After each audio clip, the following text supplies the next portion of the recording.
তবে কথা আজকে আমি আর বেশি বলতে চাই না, অনেক সময় গড়িয়ে গেছে। তাছাড়া মনটা একটু খারাপ। সকালে ঘুমের তুইটা অনেক তাড়াহুড়া করে রেডিও নাস্তা করার সময় বাসায় কিছু গোলমাল হয়ে গেছে। গোলমালের বিষয়টাও বলা তো মুশকিল। আমি যখন নাস্তা করি তখন আমার স্ত্রী সে ইনসুলিন নেবে, অর্থাৎ সিস্টার আসছে ইনসুলিন দেওয়ার জন্য।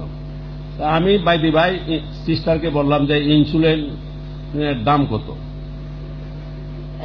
পরে বলল যে একটা ইনসুলিন দিয়ে 2 দিন চলে, দাম হইল 900 টাকা। তো যাই হোক, এখন তো রাষ্ট্রপতি বা তার স্ত্রীকে সরকারিভাবে চিকিৎসা দেওয়া হয়। আমি তো যখন আমার এই পথ থাকতো না, আমি যখন চলে যাব তখন তাহলে এই রোজ 450 টাকার ইনসুলিন, আরো তো অনেক ওষুধ বিষুধ আছে। দেখা যায় যে হিসাব করলে প্রায় 1000 টাকা রোজ ওই ওষুধের আর ইনসুলিন। তাহলে এই পদের থেকে আমি গেলে তখন এই টাকা করতে আইব, এটা তো একটা মহা সমস্যার ব্যাপার। পরে কয়ে তো ইনসুলিন করতে পারি তুমি দিবা। আমি কত অত টাকা করতে দিব, রোজ 1000। পরে আমি বললাম যে দেখো, তোমাকে যখন আমি বিয়ে করছি তখন কথা ছিল তোমার বাস কাপড় দিব, ইনসুলিন দেওয়ার তো কোনো কথা ছিল না। তোমার এই ধরনের রোগ বাধায় দিবা, তোমার ইনসুলিন হবে, এখানে তো এই জন্য তো আই এম নট রেসপন্সিবল। মানে এ নিয়ে অনেক কথা কাটাকাটি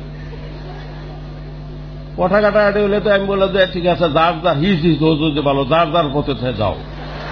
তখন সে প্রশ্ন তুললো যে ঠিক আছে, তাও যাইতে রাজি আছি। কি?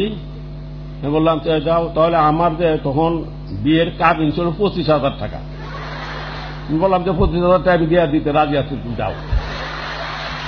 পরে বলে তো না, 25,000 টাকা তো এখনের না, 64 সালে তুমি আমার বিয়ে করছো। তখনকার 25,000 টাকা, এখন তার কথা হলে বলে 25 কোটি। তখন এটা কথা আছে 25 কোটি আমি দিতে পারতাম না। হয়তো কথা আছে না 9 মন গিয়ে হইতো না, রাত আর নাইতো হইতো না, এমন একটা অবস্থার মধ্যে।